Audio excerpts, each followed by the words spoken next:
if you have anybody that has tried, or like I said, has any mental illness, don't shun them. They need you. They need you to show up. It's hard for us to call. It's hard for us to reach out when we're in the place where we're feeling like a burden. People think it's a selfish act, when I would wager to say a good 90% of us are thinking about everyone else but ourselves.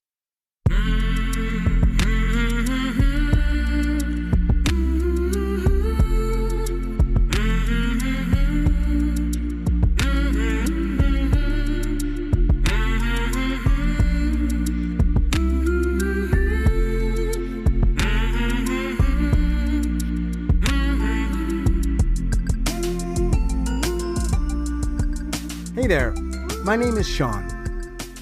On this podcast, Suicide Noted, I talk with suicide attempt survivors so that we can hear their stories in their own words, their stories and their words. You know, around the world, every year, millions of people try to end their lives.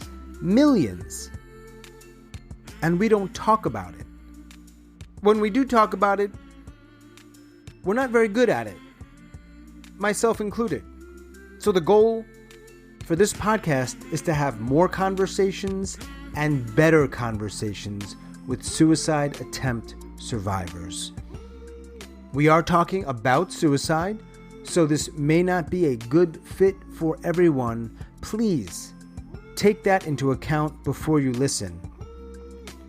I do hope you listen, because there is so much to learn. Today I am speaking with Cheri. Cheri lives in Michigan, and she is a suicide attempt survivor. Hi, Cheri. Hi, Sean. How are you? I'm good. Thanks so much for joining me today. That was my pleasure. So, first question is, why did you join me today? I'm very open about my story, and if I can share my story and help anyone, just one person, that would be my goal. So let us begin with this is a big one, your story. Where can we start it for this conversation? Well, I guess we'll go with the most lethal Sure, that's fair. attempt, because I was very young when I had the thoughts, but my mother was always my counselor, you know what I mean? And so I lost her in 2015. And when I lost her, I not only lost my mother, but I lost my best friend, my confidant. So I felt like I had no one to go to. And I also have chronic illness, and it's not fun. Yeah. But so I was in a place where, I didn't have my mom. It was the first time ever, when feeling suicidal, that I didn't have her. And you probably know your brain, I always say this little evil prick in my mind, was telling me, you're worthless. Right. You're stupid, you're this, you're that. And the more that I listen to that, the farther down in the hole I get, And then I was in bed for probably a good 2 weeks, just really depressed, and just that voice was just hammering me. Just, you're worthless, you're a burden on your dad, you're this, you're that, And I got to that point where the voices overtook the wise mind. And so I took a bottle of pills, and I had what did I have? I can't remember the alcohol, but because I'm not a big drinker, but I had alcohol in the pills, and I'd take some pills at a time, and slowly, and then people were texting me, and I would give one word answers or whatever, and my best friend, who was also my boyfriend, he flew from Ann Arbor, Michigan. It's about 45 minutes away from my house. Mm-hmm. Anyway, he flew there and when he got there, I was cold. So he was calling 911 on his way. So Was that that night you were just describing? yeah, that night. Hmm. Yep. So, And no, go on, please. then I spent 7 days I spent the first 2 days basically down on the medical floor because my heart was irregular. Mm-hmm. I had to get my sinus rhythm So first together. deal with the physical. Yeah, exactly. And then I went up to the mental floor, and I woke up I think it was Tuesday morning, and they were telling you to go, eat breakfast, and I get out there, and it was kind of the stereotypical scene from what you would think of as a mental floor. There was a man walking slowly, talking to himself. Right. There was another lady that just looked so out of it, and I'm like, what have I done? What did I do to myself? That kind of thing. But it did help me. They did help me, I have to say. How long But were you in the hospital for? I was in the hospital for 8 days. Okay. Yeah. And I just totally immersed myself in everything. To get better. Yeah, exactly. Really interesting to me that you wanted to end your life, but yet a few days later, you were trying to be okay. Mm-hmm. What changed? I think when I woke up, at first I was a little angry that I woke up, Sure. And then it just kind of hit me, like I started thinking about my nieces and nephew and all the people I do have in my life, Mm-hmm. and that made me, want to continue. And I realized that I'd made a mistake, but unfortunately that wasn't the last time. So That was the first time? that was the first time that I'd been hospitalized for it, because I had done different things throughout my life. So. Okay. But I was young and didn't really know what I was doing, which is really sad, actually. But, to think of it that way. Do you think of it that way? I do. I think about, because I had a good life. I was loved, Yeah. I am loved. I was loved. I was popular and, all that kind of stuff. But I had the mental illness. So I fake it till you make it kind of attitude. Right. So even my best friend of, shoot, what has it been, 40 years now, something like that. She never knew. And so when I Wow. was so when I was talking to her about it, she was very surprised, and I also revealed some molestation incidences that she didn't know about, and so it made me deal with that part of my past. And that led me to, molestation kind of led me to think in my twisted mind that sex or that kind of thing equated love, right? Yeah. So then from basically 16 on, that's how I would try to get a boyfriend, and I never had to. That's the thing. I never had to try to get a boyfriend, but in my, after that happened, I was like, oh, is that why, I can't keep a boyfriend? Right. At Getting them and 16. keeping them aren't the same thing. Exactly. Yep. So, and Mm. now I'm at a point where if I meet somebody and we click and they want to be friends, Sure. and get to know each other, and they can become like a best friend, because you have to have that foundation, I think, for any relationship to work. So, Is your diagnosis, were you accurately diagnosed? I believe so. Yeah. Yeah. Yeah. Yeah. Suicide ideation, anxiety, major depressive disorder. Yeah. On the psych side, I think that's pretty much it. Right. I got it. The medical side would take 3 days of a podcast to go through. Right. I mean, they all do overlap, but we are somewhat limited with not having days and days, unfortunately. Right, exactly. And my physical limitations and stuff like that, and my pain definitely contributed my decision to, Yeah. try to end my life. Is your physical pain permanent? Yes. Hmm. Every time I get a new diagnosis, I'm like, oh wow, so that makes sense why this happens, And I'm at the point where I don't get shocked when I get a diagnosis now. It's just like, okay. And then, I'll go and research the heck out of it and, you know, try to combat it the best I can. So Mm. I try to be as educated as possible about my mental and physical health. So Sure. How did other people respond? I assume your boyfriend at the time, who came from Ann Arbor, was the first person. I don't know if you were able to communicate with him. no, No.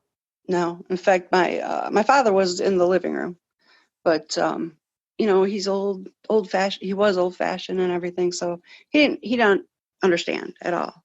You know, so he didn't even know that something was wrong, other than he thought I was depressed.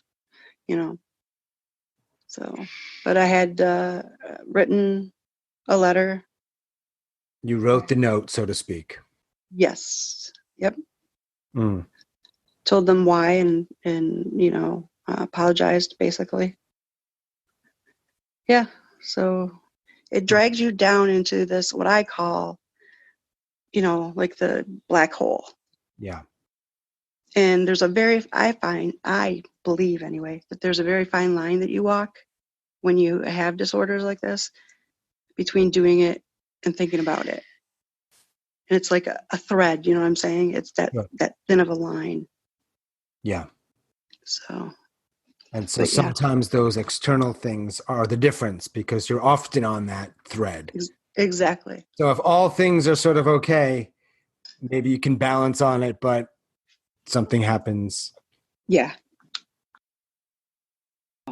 That's why um, with my suicide group on Facebook, Mhm. you know, I always dig deeper, and I don't do it on the page. I'll take them, I always say anybody's welcome to message me, and talk in private. And I find that's the best way to help them. Yeah. And I will be sure, by the way, to add a link to that group Thank you. in the description. And just for our listeners, Hmm. I found Cheri because she's an administrator or Yep. moderator Administrator. for a Facebook group called Life After Attempting Suicide Survivors Support Group, if I got that right, Yep. which has been around for, looks like, about 6 years. Yep. And it's interesting to me because there's more than 1,000 members. Right. Now, I know there are way more suicide survivors than that, Oh, for sure. way It, more. Just it, seeing it the number, though, I'm like, wow, there's a lot of people out there.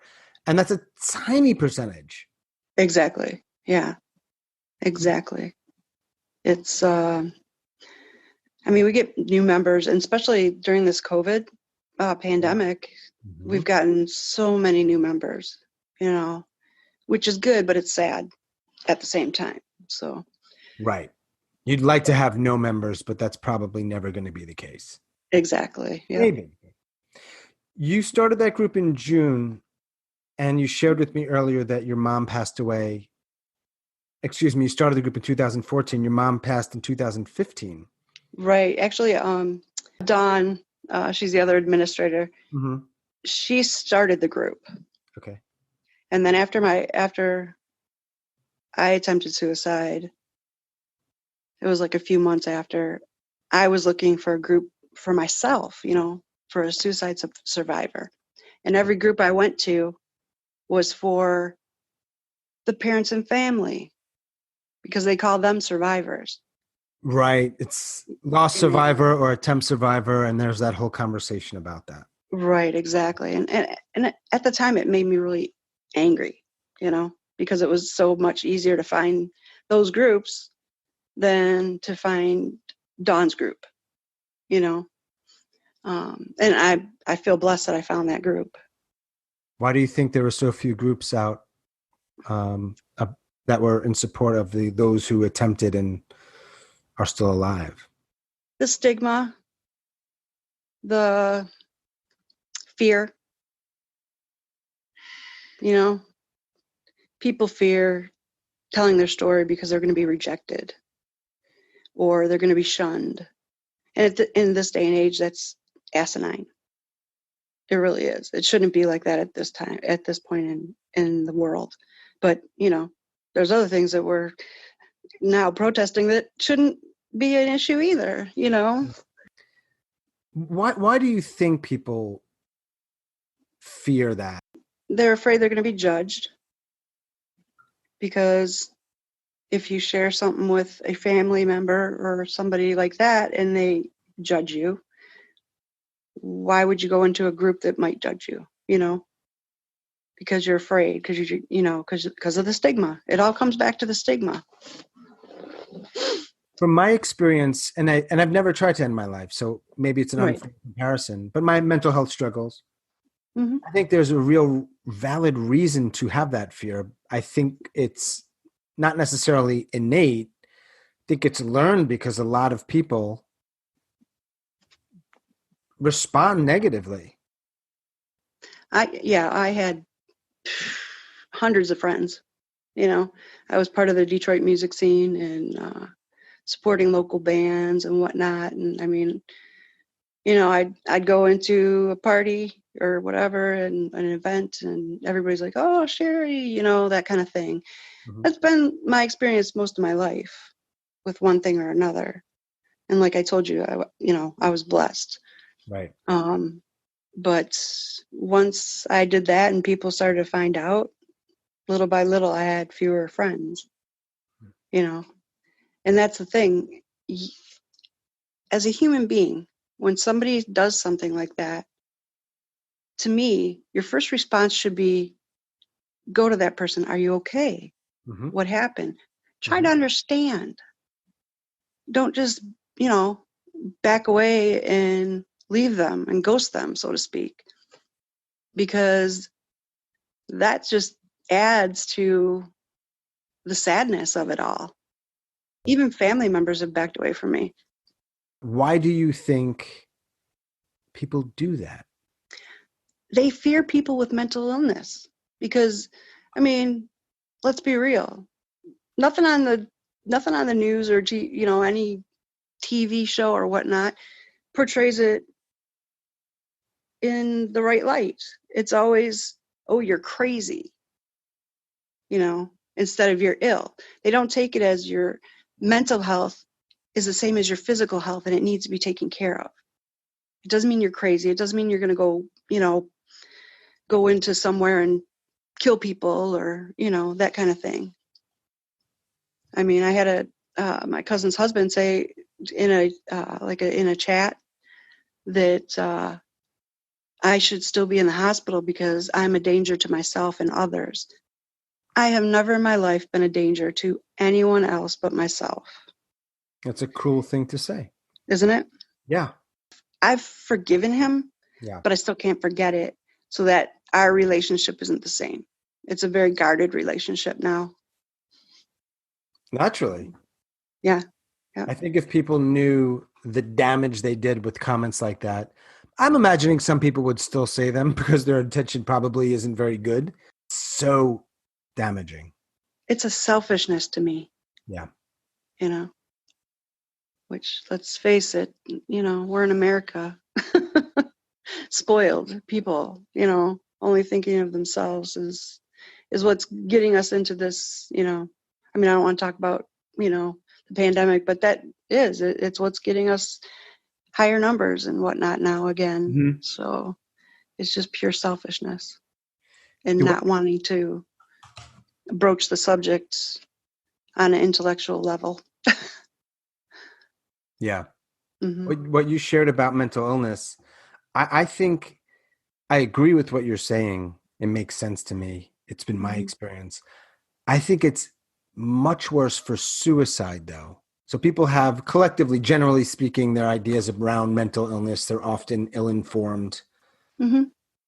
There's something that feels, in my experience, when I've spoken about suicide, my friend's suicide, the idea of suicide, that's repugnant. I can talk about mental illness with people to some degree, but Right. most But people they, will not talk about suicide. right. I was going to say, do you find that they kind of shut down when you, or, kind of, yeah, shut down when you start talking about suicide itself and they don't really want to hear it? Is it because they don't want to know that that exists, that people get to that point? But, Whether they want to know or not doesn't change anything. right. So for me, I have rather strong feelings about that. I do think that it's exceptionally selfish, just jaw dropping. Right. I think that the best thing parents can do is just listen and love. It's that simple. Just listen and give them a safe place to speak whatever they're thinking. And don't think like, if he says something about why he wanted to commit suicide, you can't say, oh my gosh, no, you're not right. You just have to listen and love that child or the person. Right. So, I mean, When you've spoken with people about this, mhm. what are some of the common ways they respond? Whether they're intentional with it or not, let's actually assume they're very well intentioned. Mhm. But things that they say that are hurtful or not helpful or not useful. Oh gosh, I know it's a long list, probably. but you're loved. I don't understand because you have such a great life. But look at all you have. Why would you do that to your family? They kind of throw guilt at you, and I mean, look at the stars that have committed suicide. It's not about your lifestyle. It's about mental health. And if you don't take care of your mental health like you do your physical health, then you may succeed one day. When you shared earlier that you spent 40 years with one of your friends and you never shared some of your stuff, right? No, yeah, that's correct. Why not? The fear of judgment, Mm-hmm. the fear of losing her, you know. Um, yeah, that's what it comes down to. We know this now, how helpful it is to talk and to vent or to create connection around being able to share your stuff. I would imagine that not only your stuff was challenging, but then not talking about it sort of compounded it. It Oh, compounded. exactly. Exactly. Yes, for sure. And that's what I said before my mom passed away. I could talk to her about anything and, any crazy thoughts that popped in my head, you know, and she would always be there to listen and then basically to just give me love and support, you know. I mean, when I would be on a ledge, on that thread, Mhm. Yeah. she would always, you know, talk me, I won't say down, talk me up and, back over to the good side of Yeah. that thread and never judged me, you know. Um, I didn't tell her about the molestation until after my uncle passed away. I don't know why. I think I was afraid. I think he, basically said to me, who they're going to believe type thing. Yeah. And so that caused fear of, telling anyone. Of course. And then actually going through my my first time on the on the psych ward with talking to the therapists actually brought out another sexual assault that I had buried, which just blew my mind. So I don't know if you remember the lady that was accusing that judge, Yeah. and she basically told my story. It was maddening to Similar me. experience. Yeah, because I thought to myself, everybody's like, oh no, you'll remember. No, you don't remember. Your mind tries to protect you. Yeah. And so when she's saying, oh, I only remember this or that or this and that, that was my experience. I remember the carpet was like a tan, I could see the bed, and the comforter was brown, and, that kind of thing. And people don't understand that your body, your Sure mind they- will try to, protect you. So, but, going through it, to me, is the only way to get healthy on the other side, so to speak. Same thing. It's like, like we're talking about suicide, and it's the same with molestation. You need to work through it to get to the other side, So that's the way I approach things.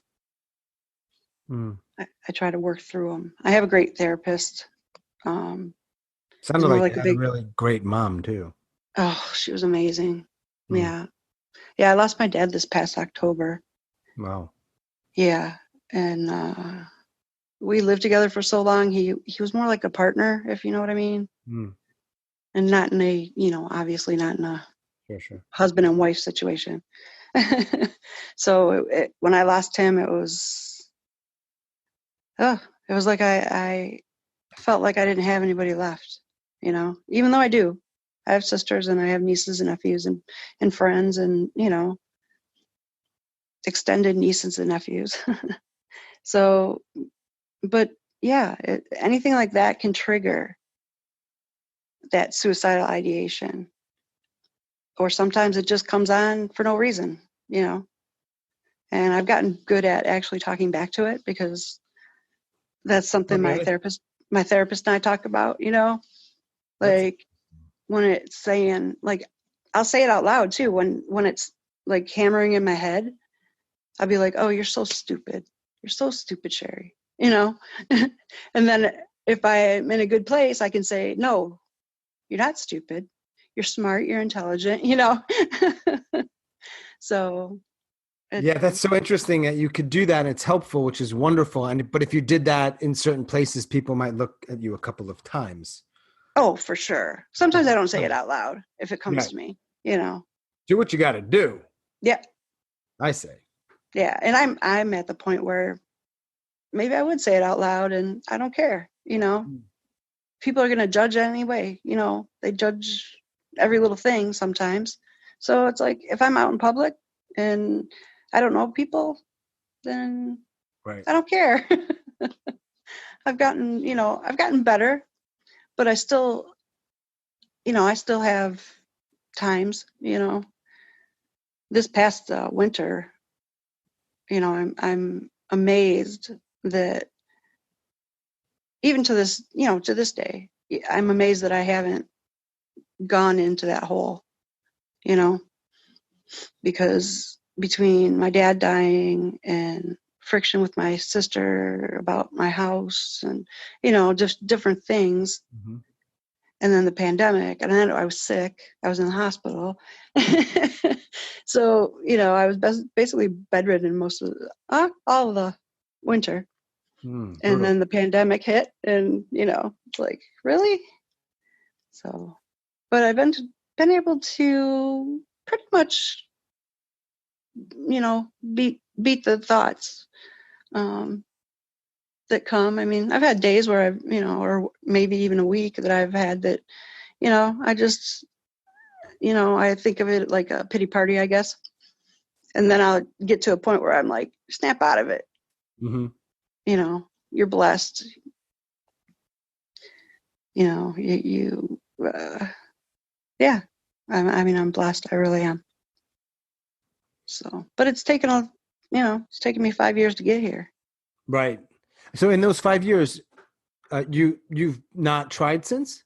In 2016, I actually Yeah. checked myself in before I did any. Well, I did start to cut my wrist, I have to say, but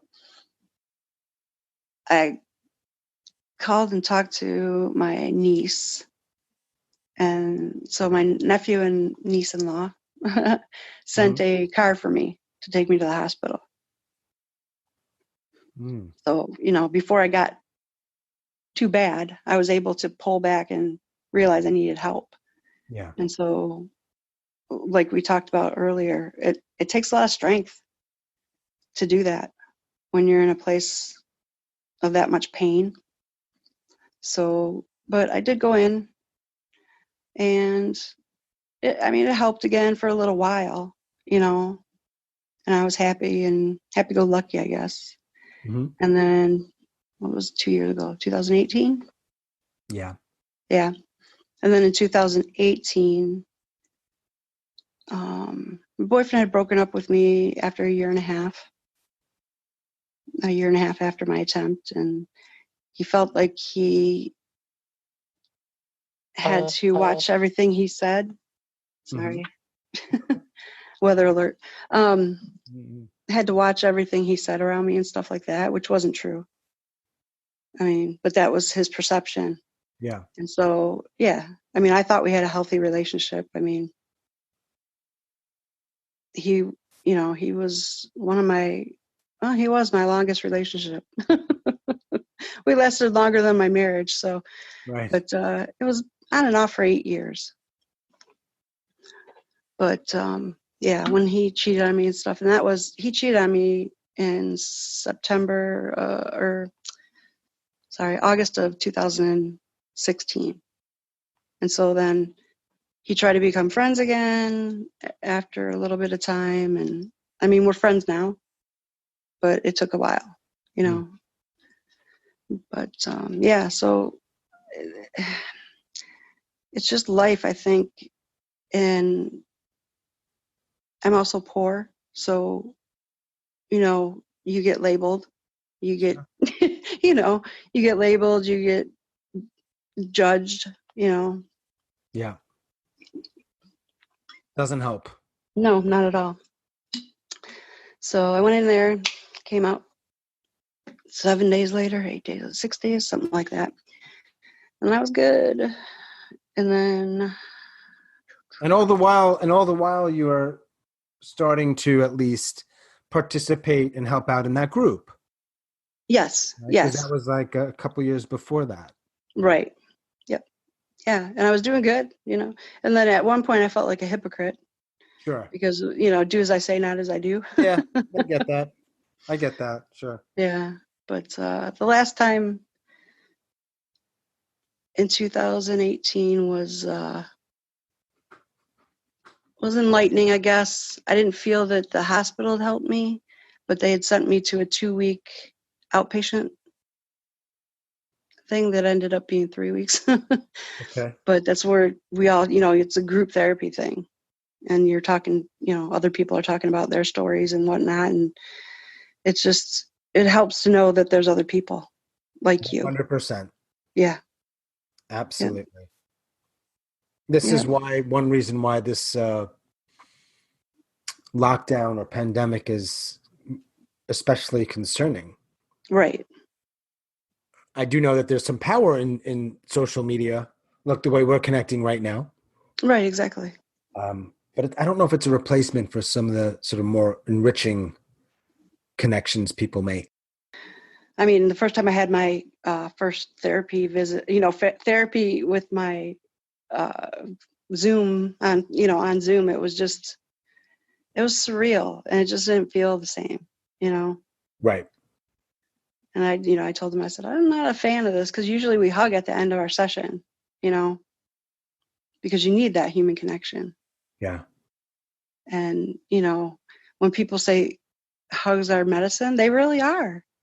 It's that human connection that everybody needs, whether they admit it or not, you know.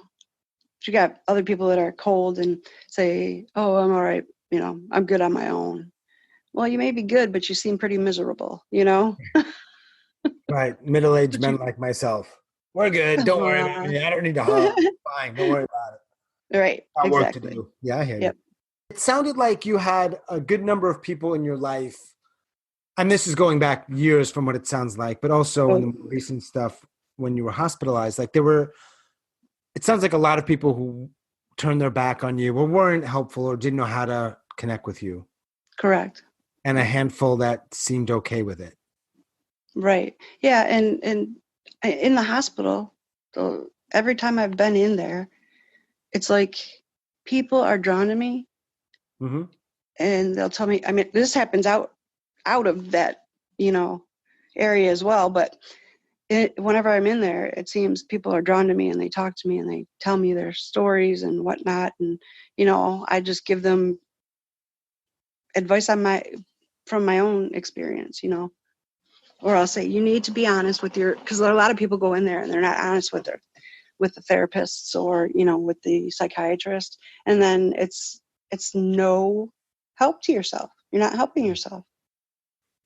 But yeah, so the last time I was there, it just seemed to be every day I was dealing with other people's stuff. And I'm like an empath, So it ended up not being a good thing for you. No, not at all. Not the last time. It's like I'm Right. trying to help myself and I can't help myself, Right. But also, they didn't want to send me home after the 7th day, I think it was. And so on the 8th day, they had to send me home and didn't want to, but my insurance wouldn't cover it. Wow. And that's when I started that 2-week program. So I had to hang on basically for 2 days. I'm glad you did. Yeah, me too. It's just, that's a whole nother, insurance is a whole nother issue. Whole other issue. Yeah, for sure. There's probably if you ever want to do a podcast on that. Yeah, nope. I'm down for it. Zero desire, but it's needed. Yeah. When you think about people in your life that were helpful or loving or listened, or the way you've been, or perhaps at least tried to be, right, in your group or when you were in the hospital, outside the hospital, like what are the things more than listening and loving, which are perfect ways to describe it? But what are the things people could do that would be helpful? I get listening's helpful. I also get a lot of people who don't know what that actually looks like or sounds like. Yeah. Make sure to include them. Make sure to include them in things. Make time for them. That's been my biggest thing. I mean, I was alone most of the quarantine. My nephew lives with me, but he'll pop up here and there. So you've been spending a lot of time alone? Oh yeah. Yep. So my best friend is my sanctuary. She has a beautiful house. It's huge. I have a bedroom in the basement. Oh, you can go there during the lockdown?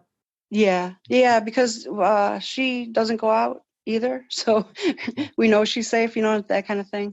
Right. And I was tested. So I know I'm safe. So, but I had to flee my house because my nephew was showing signs of it. And so oh wow, this was really the only safe place I knew, Yeah. Because they're like me. It's like, spray things with alcohol and wear your mask and, stay away from people. So when I think about this podcast, and as we're recording this and talking here, it's not even launched yet officially. Right. So, but let's imagine that a bunch of people are listening. Okay. Some of those people have tried to end their lives. Some of those people are either thinking about it or maybe on that path. And a third group will never, but probably just because they're on Earth, will come across people who are in that of the first two groups. Maybe family, maybe friends, maybe colleagues. So I'm going to put you on the spot here. Sure. Can you share something with each of those groups from your experience you think might be helpful or something that they could think about or explore? Okay. So the first group is thinking about it. Is that what you said? It doesn't really matter. We could say that. Yeah. So to the first group, I would definitely say, what I say in my group, it's you hang on, you're loved more than you know. That suicide's not the answer. You have to control, and you can take control of your mind. You can get through this and rise above and stay in therapy. Take Right. your meds, Get it's help. so important. Yeah, get help. That's the first thing when I have somebody in group that's thinking about it. I tell them, I'm like, well, call your therapist. That's my first thing. Call your therapist, talk to your therapist. Because generally, if you're honest with your therapist, then he can help you or she can help you because they know you. They know what your issues and whatnot. So I think it's very, very, very important to seek therapy, and basically research for yourself. Yeah. Research your conditions and just get to know yourself. Try to love yourself. Right. You're unique. Well, It's like I sure. always tell people, you're unique. We're unique. Each one of us is unique, Yeah. and we're going through it. Somebody, you don't know what the next person's going through. So would that message change at all to the group that's somebody's already tried once or more than once? Let's use Hmm. as an example. You talking to you or someone like you, Hmm. several attempts, a couple of hospitalizations. Um, so some of that stuff you shared makes complete sense, but you've heard it before. Like, is there anything they might benefit from hearing? Oh yeah, yeah. And I mean that's the thing. It's seek help. Don't be afraid. You know, it's just so your life can be so much better if you get the help that you need. If you don't, then unfortunately you can't go anywhere. You're going to be stuck right where you're at. I try to think, or I try to encourage my group to be mm, to be thankful every day. Wake up and be thankful for something. Smart. Even the littlest things can bring you joy. For me, it can be a bird singing, kids playing. That's the sound of the kids playing is just therapy for me. Nice. So yeah, you got to find what works for you, you know, and never give up. Just keep fighting, every day. People with suicide ideation, especially, you fight it every day. You Yeah. know, Yeah. some people it's really heavy. Yeah. It's like a constant thing, and then other people it's throughout the day. It'll just hit you, and it'll say, you're the little prick in your mind will say something, Mm-hmm. and try to get you. That's But not an official thing, a prick in your mind. That's Cheri's. that's me. That's Yeah. my thing. The Got little prick in my mind. He's unfortunately I do label him as a he. That's okay. There's other reasons for that, maybe, but that's a Yeah, different. probably. But yeah, so my therapist told me, name it, name him. Name him. Yeah, If you name care to him, and share. uh, that's what I named him. Oh, I The thought he had little, like John the prick, oh no, no, no, no. The little Daniel the evil prick. devil. The little evil bee. Gotcha. You know, And so, what about everybody else who is? They're never going to do it. They're never going to think about it. Really think about it. right? But certainly, most of them will cross paths with. Let's assume they're open to hearing it. What might they need to hear? If Through you it. have a friend that has mental illness or has tried to commit suicide or you know has any kind of mental disorder, Mm-hmm. talk to them about it. Be comfortable. Remember that it's health. It's our health. It's part of our health, unfortunately. So the original, one of the original things we were talking about was stigma, Mm-hmm. and I think we've covered a fair amount here. Uh, Myths and things that are misunderstood and stigma. Would you add anything else? Perhaps an area of this that I didn't ask about, some sort of thing that people need to know about? Um,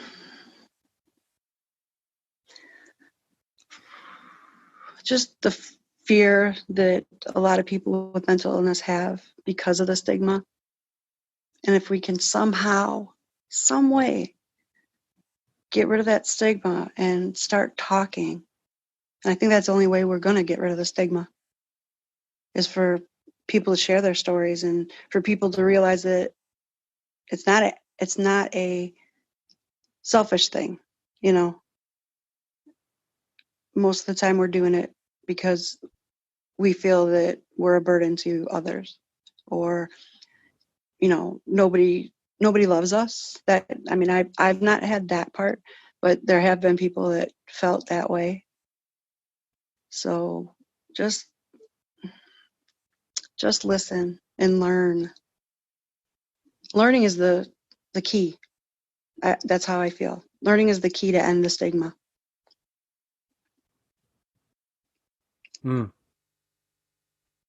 We shall try. Yes, that's all we can do, right? Yeah. Well, you're doing a lot by your group and supporting. You have like 1,200 members in there. Yeah. It's great. Yep. It's one of those things that, again, you don't want it to be great because you don't want it to be anything, but it is something, and you're helping. Right. I would be happy if our numbers fell, you know, due to them feeling better and not needing everybody in the group. And sometimes people just post, you know, I try to post positive stuff in there, but the positive stuff that actually can speak to them, you know. Even though our paths just crossed, Mm-hmm. I am glad that you were unsuccessful in taking your own life. Thank you. And I hope very much that you are not in the position to try again, and that you continue to take care of yourself. It sounds like you are, but I also know that it's a tricky beast. Oh, yes, it is. And there may not be any guarantees. So right, exactly. Like my girlfriend tried to tell me after the last time that, you know, promise me you won't do it again. I said, I can't make that promise. I can tell you that I'll work hard. Yeah. And I'll try, but I can't guarantee. So that's all we can do. Yeah, exactly. Sounds a little trite, perhaps, but it is really all we can do is try. No, exactly. Right. And then, like I said, if you know somebody, then try to support them. Yeah. Be there. Show up. Yeah. I think show up. I think is the most important thing. And don't turn your back on them. Because if you turn your back on them when they need you the most is generally what happens. So. And they're probably not going to be so quick to reach out again. Exactly. I mean, why would they? Yeah, exactly. So, yeah. Well, I hope your day goes well and your days, because I know that you did say, like me, that a lot of it's alone. Yeah. So we do the best we can. This is helping me. Exactly. It's helping you? Yeah, like just having conversations, and it's really helpful. Good. I think, I don't know if this is helpful for everybody, but for me, just hearing that, my things aren't great. Right. I'm trying. Yep. But they're tough, and this and that. You hear things, and it's sort of a form of a shared experience. Oh, for sure. Yep. And I think, again, for people that are suffering or whatever, reach out. You know, to me, it's like, if you don't try, you never know. If you don't try to, try something that somebody maybe their experience has taught them, so you can put that into practice for yourself. Trust people that have been there. Yep. Well, thanks again, Cheri. It's been just really nice to speak with you and learn more about your story and your experience with other people. And I think when people hear this, they'll get a lot out of it. I have to thank you, because I've been wanting to be able to speak, speak about my story and answer questions and do whatever I can.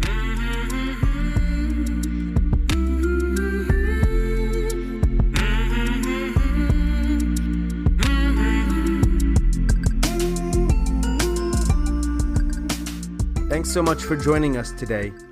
If you like this podcast, I encourage you to subscribe and leave a review, because that will also help other people find the podcast and hear these stories.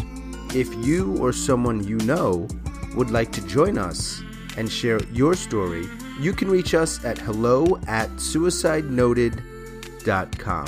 Thanks again. Talk to you soon and stay strong.